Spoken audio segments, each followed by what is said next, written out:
Армысыздар, құрметті ата-аналар. Біздің YouTube каналымызға қош келдіңіздер. Осы YouTube канал арқылы мен сіздермен баланың білімі жайында бөлісетін боламын. Бұдан кейін де осы біздің каналымыз арқылы балаңыздың білім алу жолына қатысты ақпараттарды алып отырсаңыздар болады. Менің аты жөнім Нұрлан Мұқанұлы. Физика-математика ғылымдарының магистрі және докторантымын. Негізгі мамандығым математика пәнінің мұғалімі. Және де Алматы қаласындағы Жәутіков атындағы Республикалық физика-математика мектебінде қызмет атқардым, сабақ бердім. Одан кейін Дарын лицейі Алматы қаласындағы 178-ші мектепте мұғалім болып, шәкірттер оқытып шығардым. Кейінгі жылдары ата-аналардың сұранысы бойынша заман талабына сай осы Сканауи орталығын ашып, осы орталықты басқарып отырмын, және осы орталықта әлі де сабақ беремін. Жалпы бүгінгі айтылатын тақырып баланың білімі жайында. Білімді баланың болашағы жарқын, оны білесіздер. Білім алмаса да болады. Сол баланы білім алмаса да болады, бірақ дегенмен де білім алуға біз тырысу керекпіз. Ата-ана ретінде сіздің қолыңыздан келетін нәрсе сол балаңыздың білім алуын қамтамасыз ету. Яғни білімді баланың болашағы жарқын, оны білесіздер. Бізде елімізде 80-ге жуық 8.000 мектеп, жалпы білім беретін мектеп болса, соның ішінде 80-ге жуық өте сапалы білім беретін мектептер бар. Оның ең негізгілерінің бірі осы Алматыдағы Республикалық физика-математика мектебі, Жәутіков атындағы. Бұл мектептің тарихы сонау ұзақтан жатыр. Кеңес өкіметі кезінде Ұлы Отан соғысы аяқталғаннан кейін ғылым білімді дамыту мақсатында сол Мәскеуде шешім қабылданып, Ресейдің аумағында физика-математика бағытында 3 мектеп ашылады. Мәскеуде және тағы бір қалалар, Новосибирск қаласында ашылады. Сол кезде академик Сәтбаев, Қаныш Сәтбаев қазақтың балалары да осындай біліммен сусындану керек, Қазақстанда да осындай мектеп ашылсын деген ұсынысына Мәскеудегі шенеуніктер қазақ балалары Новосибирскіде оқысын, Новосибирскке жақын деген сондай жауап қайтарады. Бірақ Сәтбаев академик өмірден өткеннен кейін соның осы идеясын академик Жәутіков жалғастырып, сол 1972 жылы Алматыдағы Республикалық физика-математика мектебі негізін қалайды. Не себептен біз осы мектептерге құштармыз, ұмтыламыз? Сол 1972 жылдан бастап осы мектепті бітірген әр жылғы түлек, әр замандағы түлектер өте үлкен жетістіктерге жетіп жатыр. Оның бірден бір себебі білімнің арқасы. Сол себептен де кейінгі жылдары тәуелсіз мемлекетіміз қалыптасқаннан кейін осы Назарбаев интеллектуалды мектептер ашылды, және де Қазақ-Түрік лицейі биыл мектептерін білесіздер. Солардың жалпы саны және де Алматы қаласында, басқа да облыс орталықтарында, облыстарда жақсы сапалы білім беретін 80-ге жуық мектептер қалыптасты. Яғни осы мектептерде оқыған балалар болашақта сол жоғарғы оқу орындарына сүрінбей түсіп, және де тек қазақстандық емес, шетелдік, дүниежүзілік топ университеттерде біздің қазақтың балалары өздерінің көрсеткіштерін көрсетіп жатыр. Және де осы университеттерді бітіргеннен кейін олар бітіріп қана қоймай, елімізде болсын, мейлі дүниежүзілік компанияларда болсын, жақсы лауазымдарда, үлкен қызметтерде болмаса жаңағы өте ірі санаттағы бизнесмендерге айналып отыр. Яғни ондай дәрежеге сіздің де балаңыз жетуі әбден мүмкін. Ешкімнің алдына шығып келген жоқ. Тек қана сол балаларды дұрыс жолға бағыттауымыз керекпіз. Яғни бұл мектептерге түсу үшін жоғарыда айттық, рейстарда барлығына мен айтып жүрмін, балаларды 6-шы сынып бітіргеннен кейін қабылдайды. Мен негізгі қазіргі бағытым осы балаларды 6-шы сынып бітіргеннен кейін емтиханға сүрінбей өтуге дайындық жасаттыру. Не себепті мен мастер-класс өткіземін, не себептерді ата-аналарды шақыртамын. Барлық мақсатым, ойым осы қазақтың балаларының білім алуы. Қазіргі интернет, инстаграм жоқ заманда да сол 2000 жылдардың басында ауылдық жерге барсам да, туған туыстың баласын көрсем де, сол 10-12 жасар бала көрсем де, мен барлығын айтатынмын. Балаңыз қалай оқиды, қай мектепте оқиды, неге ірімшіға жібермейсіздер деген секілді нәрселерді айтып жүретінмін. Жүрген жерде таратып, сол насихатым сол кезде басталған. Соның нәтижесінде кейінгі жылдары естідім. Сол мен айтып жүрген ата-аналардың балалары 7-8 ата-анадан естідім. Кейін кездесіп қалған кезде маған айтты: сіз сол біздің үйге бір қонып кеткен кезде, болмаса ауылға келген кезде айтып едіңіз. Ол кезде енді ол кісілер менен жасы үлкен әрине. Дегенмен де сол қуаныштарын, алғыстарын айтты. Біз сол баламызды жібердік, кейін РПШ-ны бітірді. Біреуі айтты, жаңағы Европада тұрып жатыр дейді, біреусі жаңағы ақш-та тұрады дейді. Балалар сондай үлкен жетістіктер жеткендеріне ризашылықтарын білдіріп жатыр деген нәрсе. Енді балаларды біз осы мектептерге дайындау үшін мен бұрындар айтатынмын, 6-шы сыныптан дайындық аздық етеді деп. Одан кейін 5-ші сыныптан бастап дайындай бастадық. 5-ші сыныптан бастап дайындалғанның өзі аздық етіп жатқанына көзіміз жетті. Бұл яғни біздің оқу процесіндегі тәжірибеміз. Енді осы мектептерге біз 4-ші сыныптан бастап дайындауды енгіздік. Себебі 6-шы сыныпты бітіріп емтиханға кірген, емтиханның ішінде кездесетін есептердің кейбіреуі бала 4-ші класста өту керек, кейбір тақырыптарды. Мәселен, жаңағы 4-ші сыныпта мектеп бағдарламасында тек жаңағы арифметикалық амалдар, болмаса қозғалысқа қатысты есептер шығартатын болса, мектеп программасынан тыс 30-40-қа жуық тақырыптар бізде қарастырылады. Баланың нағыз логикалық дамитын кезі сол 4-ші класстан бастап, егер осы тақырыптар өтілген болса, 5-ші, 6-ші сыныпта балада аса ауыртпашылық болмайды.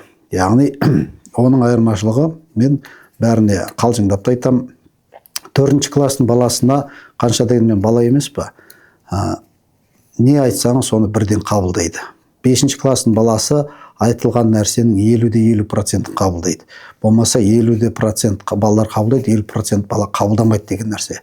Ал 6-ші класстың баласы 30% қабылдайды, 70% қабылдай алмайды деп өзім оларға да ескертіп айтамын. 4-ші класстың балаларынан мен жақында сұрақ қойдым. Осы тамыз айынан бері балалар не тақырып өттік? Балалар маған тізіп 30-40-қа жуық тақырыптарды барлығын, кейбірін әуел мен де ұмытып қалғам, соның барлығын маған жілік-жілігімен айтып берді. 5-ші класстың балаларынан сұрасам, олар сол сентябрьден бастап өткен тақырыптардың жартысын біледі, жартысын білмейді, есінде жоқ. 6-ші класстың балаларынан сұрасам, олар да сондай 30%-не ғана жуығын естерінде бар, қалған жоқ. Ал одан кейін мен 7-ші класстың баласын айтам, 7-ші класстың балалары мүлдем қабылдамайды. Егер осы уақытқа дейін курсқа бармаған болса, олар осы уақытқа дейін жаңағыдай біліммен сусындамаған болса, қазіргі заман талабына сай телефон бар, әртүрлі неше түрлі жаңағы ақпарат беретін нәрселерге әуестеніп, балалардың жаңағы бүгін айтқан нәрсені ертең ұмытып қалып жатқан нәрселер күнде кездесіп жатыр. Сол себептен де жаңағы баланы ерте дайындағанның пайдасы күнделікті көзіме көрініп отыр. 4-ші класстың баласы айтқан нәрсені бірден миына жаңағы тасқа қашап жазғанмен теңдей жазылып отқандығы көрініп отыр деген нәрсе. Енді осы бұл мектептерде оқығанның пайдасы не? Жай мектептен айырмашылығы неде? Яғни бұл мектептерден оқығанның пайдасы ең бірінші нәрсе сапалы білім. Екінші нәрсе сапалы орта, жақсы орта. Яғни балаңыздың жаңағы болашағына қатты әсер ететін нәрсе жақсы білім мен жақсы орта. Егер балаңыздың білімі 100% керемет болып тұрып, ортасы нашар болса, ол бала сол нашар жолға түсіп кетуі мүмкін. Болмаса балаңыздың жаңағы ортасы 100% керемет болып тұрып, білімі нашар болса, сол баланың білімі бірте-бірте көтеріледі. Яғни бұл мектепте оқитын балалардың мақсаттары, мүдделері бір-ақ нәрсе.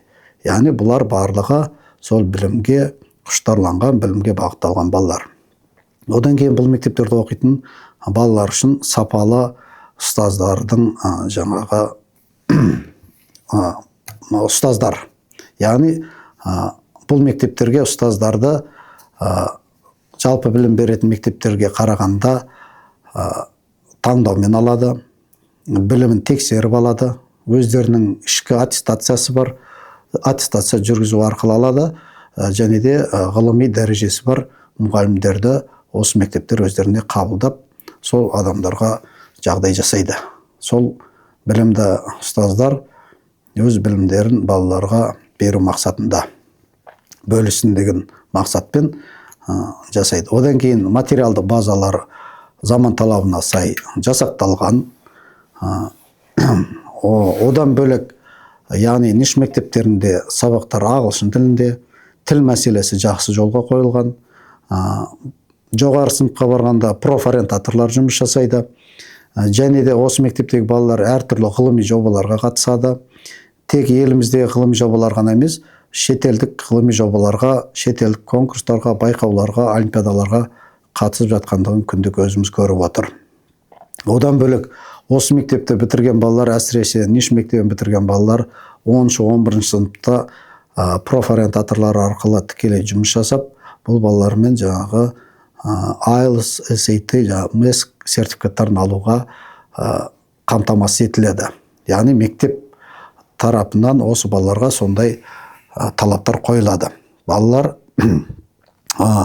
осы жас шамасында, яғни осы мектептерге түскеннен кейін нағыз бүткіл энергиясын білімге жұмсайды. Соның нәтижесінде балаларда сенімділік пайда болады, фундамент қалыптасады. Қай пәннен болсын балаларда жаңағыдай негіз қалыптасады. Енді мен осы уақытқа дейін айтып жүрмін, өздеріңіз де естіп жүрсіздер, балаларды 10 және 15 жас аралығында білім алуға мәжбүрлеу керексіздер. Яғни балаға мәжбүрлеу керексіздер, баланы білім алуға мәжбүрлеу керексіздер, қамтамасыз ету керексіздер, жағдайын жасау керексіз деген нәрсе. Себебі бала 1-2 жылда көзді ашу жұмғанша есейіп кетеді. Ал енді математика пәні мектеп курсында 2 жыл, естеріңізде болсын. Негізгі бастауыш сыныпты бітіргеннен кейін 5-6 сыныпта балалардың математика пәні бойынша негізі қалыптасады. Көп ата-аналар ойлайды, балам бастауыш сыныпқа барды, 4 класты бітірді, үздік оқып келе жатыр деген нық сеніммен олар 11 сыныпты бітіргенше сондай отличник болады деп есептейді. Шындығында, егер балаңызды 5 класстан қадағаламасаңыз, дұрыс жолға бағыттамасаңыз, ол өтірік отличникке айналады. Оның бірнеше факторлары бар. Бір факторы, бала 4 сынып бастауыш бітіргеннен кейін сол екпін 5 класста отличникқа алып шығады. Одан кейін жаңағы 6 класста сол салыстырмалы түрде баға қойылады. Соның кесірі бала бірінші емтиханда көреді, екіншісі 7 классқа келгенде бала таяқты жейді. Өзінің білімінің жоқ екендігіне көзі жетеді. Ол нәрсе менде күнделікті болып жатыр. Ата-аналар баламыз отличник мектепте, мінеки үздік оқиды деп келген балалар мен тест есептерін бергенде мүлдем шығара алмайды. Ал мен беріп отырған тест есептері олар емтихан есептері емес, олимпиада есептері емес. 9 айда не оқыды, сол ғана тапсырма. Яғни бала шала шарпы білет, терминді білет, атауын білет, не нәрсе екенін айтуы білет, 9 айда мектепте өткенін білет. Бірақ ары қарай шығару жолын, амалдарын, қолдануын, қалай есептеу, не керек екендігін толық білмейді. Міне соның кесірінен бала сондай 7 класста таяқты жейді. Көзді ашып жұмғанша 2 жыл өте шығады. Яғни жаңа жоғарыда айттым, математика мектеп курсында, мектеп 11 жыл мектеп бағдарламасында математика 2 жыл, 5 және 6 класс деп есептейміз. 7 сыныпта ол алгебра, геометрия, физика, химия, информатика жаңағы негізгі пәндер. Және онымен қосам жарланып, қазір бізде тіл өте маңызды болып отыр, ағылшын тілі. Ағылшын тілін балалар жетік меңгеру керек. Дүниежүзінің талабы сондай қазір. Егер жақсы ортада жақсы білім алады десеңіз. Әрине оқымай-ақ, ағылшын тілін білмей-ақ мектепті бітіріп оқуға түсуге болады. Оған ешкім қарсы емес. Дегенмен де баланың жаңағы шарықтау ауқымы шектеліп қалады деген нәрсе. Одан бөлек бізде елімізде президенттің тапсырмасы бойынша дүниежүзінің 100 университетінің филиалы ашылсын деді. Қазіргі таңда бүгінгі күні 40-қа жоқ филиалы ашылды. Дүниежүзілік алпауыт мемлекеттердің университеттерінің 40-қа жуық филиалы ашылып бізде жұмыс жасап отыр. Алматыда 7-8 филиалы ашылды. Түркістан қаласында ашылды, Атырау, Ақтау және де солтүстік региондарда, Астана қаласында да сол шетелдік университеттің филиалдары ашылып жұмыстарына кірісіп кетті. Өкініштісі, сол филиалдарда біздің студенттер, біздің балаларымыз жоқ. Құжат тапсырмаған, құжат тапсыратын бала жоқ. Не себепті? Сонда есігіміздің алдымызға шетелдік университеттер келіп, ашылып, оқысын деп дайын тұр. Біздің балаларымыз сонда қайда жүр? Енді бұл филиалдар тек Қазақстан үшін ғана емес, осы біздің региондағы хаб болып тұр. Яғни бұл университеттерге алыс жақын көрші мемлекеттерден және де Үндістан, Пакистан, Қытай, Ресей, Моңғолия, Аржа, Корея мемлекеттерінен келіп, студенттер талпынып оқуға өздерінің құжаттарын тапсырып жатыр. Ал неге біздің балалар сол университеттерде оқымасқа деген нәрсе. Яғни бұл университеттерде оқыса, балалардың жаңағы болашақта жұмыс істеу ауқымдары кеңейеді. Дүниежүзілік дәрежедегі дипломдарды алады деген нәрсе. Және де осы мектептерде оқып жатқан балалар мейлі үздік оқысын, мейлі орташа оқысын, бұл мектептерде орта жақсы. Бала 15-16 жасында сол айналасындағы білімге, тәртіпке шоғырланған балалармен бірге өседі. Және де өз сыныптастарымен бірге болашаққа мақсат қояды. Яғни 10-11 сыныпты бітіргеннен кейін қандай оқу орнына түсеміз, қай мемлекетте оқимыз, болмаса өзіміздің мемлекетте қызмет атқарамыз, өзіміз мемлекетімізде қай мектепке түсеміз, қай университетке түсеміз, қандай мамандық болашақта жоғалып кетеді, қандай мамандық болашақта біздің мемлекетімізге қажет деген нәрсені, ата-ана білмейтін нәрсені осы балалар осы білімнің арқасында біліп отыр. Яғни 10-11-ді бітірген кезде осы мектепте оқитын балалардың ата-аналары үшін екі-ақ нәрсе керек. Біріншісі, балаңыздың сол төлқұжатын алып бересіз. Екіншісі, балаңыз өзі университеттерге тапсырып, жаңағы гранттарын ұтып алып жатады. Сол екінші нәрсе, балаңыздың сол бір реткі жол ақысын төлеп бересіз. Және де грант берген университеттер сол бір реткі жол ақысын балаңызға кейін қайтарып береді. Яғни ол не деген сөз? Бала грант ұтып университетке түсті деген сөз, балаға стипендия тағайындалады, және барып келу, барып қайта қайту жолдардың ақысы төленіп отырады. Ол біздің Қазақстанда да бар. Назарбаев университетіне түскен балалардың да жаңағы бару жолақыларын қайтарып береді. Стипендиялары тағайындалған. Балалар ай сайын стипендияларын алып, ата-анаға ешқандай ауыртпашылық салмай отыр деген нәрсе. Енді осы айтылған нәрселер бойынша өздеріңіздің ойларыңыз болса, астында комментарийға жазыңыздар. Осы ақпараттармен таныстарыңызбен, туыстарыңызбен, жақындарыңызбен бөлісіңіздер. Және де кімнің, қай ата-ананың жаңағы осы жаста балалары бар, мүмкіншіліктерің болса, мен мастер-классыма жазылыңыздар, мастер-классқа келіңіздер. Мастер-класста сол 4-ші, 5-ші, 6-ші, 7-ші сыныпта оқитын қазақ тобының балаларын қабылдаймын. Бұдан да келесі уақыттарда осындай тақырыптарды салып отыратын боламын. Каналыма жазылып қарап отырыңыздар.